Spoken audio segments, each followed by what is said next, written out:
Term insurance કેમ જરૂરી છે, હેલ્થ ઇન્સ્યોરન્સ કેમ જરૂરી છે અને એક્સિડેન્ટલ ઇન્સ્યોરન્સ કેમ જરૂરી છે એ વિષય પર આપણે વાત કરીશું.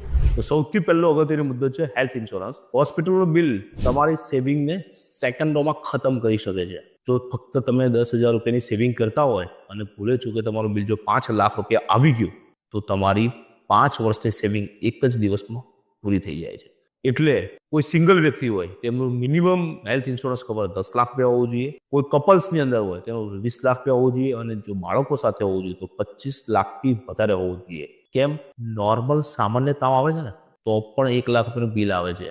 કેન્સરની તો વાત જ નહીં કરવાની, 8 થી 10 લાખ રૂપિયા. લીવર ટ્રાન્સપ્લાન્ટ આવી ગયું ભૂલે ચૂકે તો 25 થી 50 લાખ રૂપિયાનો ખર્ચો થાય છે. ની રિપ્લેસમેન્ટ કરાવીએ તો 5 થી 10 લાખ રૂપિયાના ખર્ચા થવા માંડ્યા. સ્પાઇન સર્જરી 5 થી 10 લાખ રૂપિયાના ખર્ચા થવા માંડ્યા. કિડની ટ્રાન્સપ્લાન્ટ 10 લાખથી 25 લાખ રૂપિયા સુધીના ખર્ચા થવા માંડ્યા. આટલી સગવડ હોય તો હેલ્થ ઇન્સ્યોરન્સ લેવાની કોઈ જરૂર નથી. પણ જો ન હોય તો ખરેખર લેવું જોઈએ. જેમ જેમ ઉંમર વધતી હશે ને એમ પ્રીમિયમ પણ વધતું જશે. અને ભૂલે ચૂકે જો કોઈ રોગ બોડીની અંદર એન્ટર થઈ ગયો ને તો હેલ્થ ઇન્સ્યોરન્સને આ જીવનની અંદર ચોકડી મારી દેવાની. લેવા માટે ફરી વખત આવતા જન્મે બાળમંદિર કરવું પડશે. એટલા માટે આજે જ લઈ લેજો.